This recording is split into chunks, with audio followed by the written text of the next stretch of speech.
my name is Shaun McMillan, and I'm a professional animator and game designer. I'm also a minister, and I've been teaching this Bible study for about 10 years now. So today I want to share my story about how I came to realize about something in him and how I really came to respect him as a teacher and how I came to learn about his interpretation of the Bible. For me, I've been studying Bible my whole life. Even before I could read, my mom was reading the Bible to me. And so I've been reading the Bible so long, I know so many stories of the Bible, and I was very familiar with all of the ancient Christian theological debates that have been unresolved for so many years. So for me, when I came to understand this Bible study about 10 years ago, I was in my senior year of college in animation school, and I met a person that was teaching this Bible study, and he was actually a scientist. He was getting his PhD in physical chemistry from Caltech, which is the #2 engineering school in the nation, and he was from an atheist background. So for me, I wanted to know why an atheist scientist came to believe in God. And so I began learning Bible study with him, and I was right away floored to hear Son's interpretation of the Bible. You know, even when I first learned Peter and the fish, which was only maybe the second or third lesson, to see that profound, mysterious, secret puzzle hidden behind this weird miracle, I couldn't believe it. I thought, man, I have to go back and reread the entire Bible and find all of these secret hidden treasures hiding behind these weird miracles, right?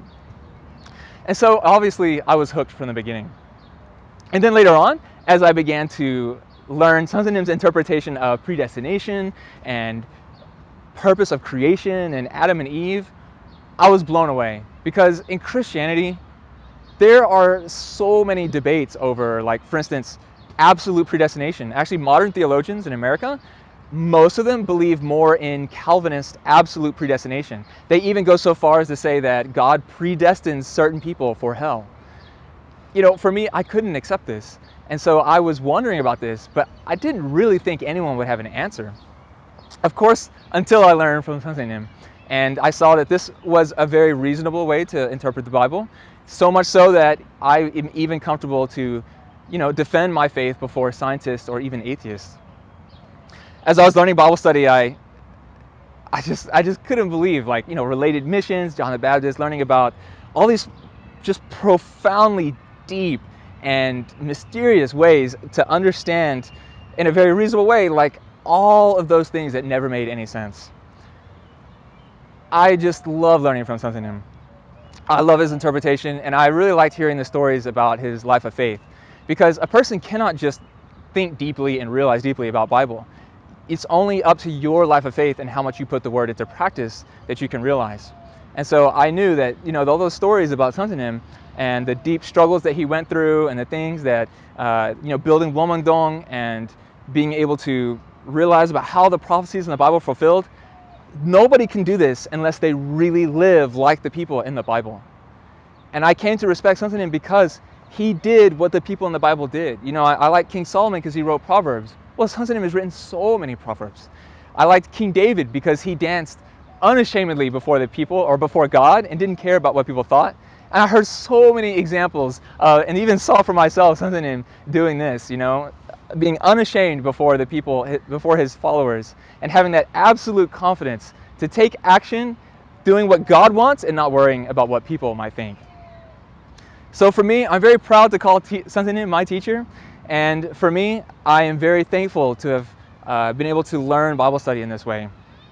When I think about how I understood Bible before, compared to how I understand now, it reminds me of something that happened to me when I was younger. When I was really young, one of my first memories, I was actually really, really poor. And then when I was a little bit older and I was sitting at the dinner table with my mom, I was thinking about how poor we had been. And I was thinking about this Christmas where between me and my 3 brothers, we only had 2 broken toys for Christmas. And, at the time, I didn't realize how poor I was. So thinking about it later and sitting at the table with my mom, I started crying thinking about this. And so my mom, she stopped me. She says, "Shaun, why are you crying? It's not anything to be ashamed of. We're not poor like that anymore."